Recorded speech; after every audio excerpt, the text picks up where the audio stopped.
इसी बीच राजा कर्ण की नजर एक अत्यंत सुंदर कन्या पर पड़ी जो वहां के राजा नागराज की पुत्री थी और उसके चेहरे पर एक अलौकिक सौंदर्य था। वह अपने पिता नागराज के निवास के बाहर बैठी थी। जैसे ही नाग कन्या ने राजा कर्ण को देखा वह हैरान हो गई और धीरे से बोली, हे मनुष्य, तुम यहाँ कैसे आ गए? यहाँ तक तो आज तक कोई भी मनुष्य सुरक्षित पहुँच ही नहीं सका। खैर, जैसे भी आए हो यहाँ से तुरंत चले जाओ, नहीं तो मेरे पिता नागराज बहुत क्रोधित हो जाएंगे और अगर भूलवश भी उनकी निद्रा भंग हुई तो वे तुम्हें मार डालेंगे। लेकिन राजा कर्ण ने उसकी बातों पर ध्यान नहीं दिया। उन्होंने आज तक इतनी सुंदर कन्या नहीं देखी। उनकी आंखें उस नाग कन्या पर ही अटक गई थीं। राजा कर्ण के हृदय में उस नाग कन्या के प्रति प्रेम का अंकुर फूट पड़ा। उन्होंने कहा, हे देवी, मैं यहाँ से नहीं जा सकता। सर्वप्रथम मैं ये जानना चाहता हूँ कि आप कौन हो? आप जैसी सुंदर कन्या मैंने अपने जीवन में कभी नहीं देखी। कन्या बोली, राजन, अभी इन सभी बातों का समय नहीं है। जितना जल्दी हो सके भाग जाओ यहाँ से, नहीं तो बिना गलती के ही मारे जाओगे। तभी राजा कर्ण बोले,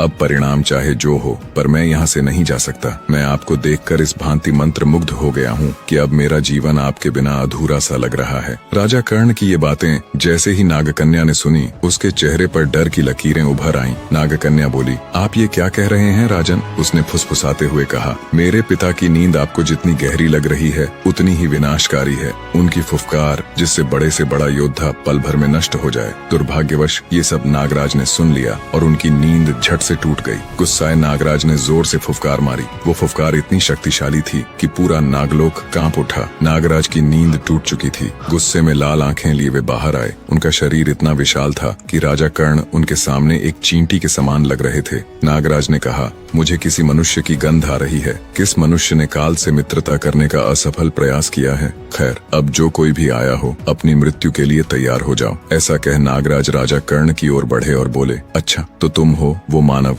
जिसने मेरे लोक में आने का दुसाहस किया। अब अपनी मृत्यु के लिए तैयार हो जाओ। तभी राजा कर्ण बोले, नागराज, क्या आपके राज्य में मृत्यु दंड देने से पूर्व अंतिम इच्छा पूरी नहीं की जाती? तब तो पृथ्वी लोक ही सबसे अच्छा है, क्योंकि वहाँ किसी को भी अधूरी इच्छा दबाकर मरने नहीं दिया जाता। ये सुन नागराज बोले, बता राजन, क्या है तुम्हारी अंतिम इच्छा? जल्दी बता। ये सुनकर राजा कर्ण बोले, नागराज, हम आपकी पुत्री से विवाह करना चाहते हैं। हम उनसे बहुत ज्यादा प्रेम करते हैं। ये सुन नागराज जोर से चिल्लाए और बोले, राजकुमारी, तुरंत अपनी माता को लेकर हमारे पास आओ। नागराज की पत्नी नागरानी और उनकी पुत्री नागकन्या डरती डरती आईं। नागरानी बोली, क्या हुआ स्वामी, आप इतने क्रोधित क्यों हैं? तभी नागराज बोले, पूछो अपनी इस पुत्री से, क्या ये इस मनुष्य को जानती है? क्या ये इससे प्रेम करने लगी? ये सुन नागरानी ने अपनी पुत्री से पूछा, बताओ पुत्री, ये मैं क्या सुन रही हूँ? क्या तुम इस मनुष्य से प्रेम करती हो? तभी नागकन्या, जो कि राजा कर्ण को देखते ही पहली ही नजर में उन्हें पसंद करने लगी थी, परंतु उसने सोचा, इससे आगे का पार्ट देखने के लिए चैनल को सब्सक्राइब करें।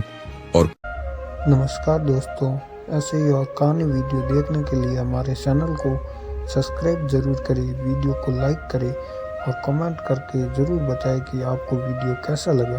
और कमेंट बॉक्स में जय श्री राम जरूर लिखें। जय श्री राम।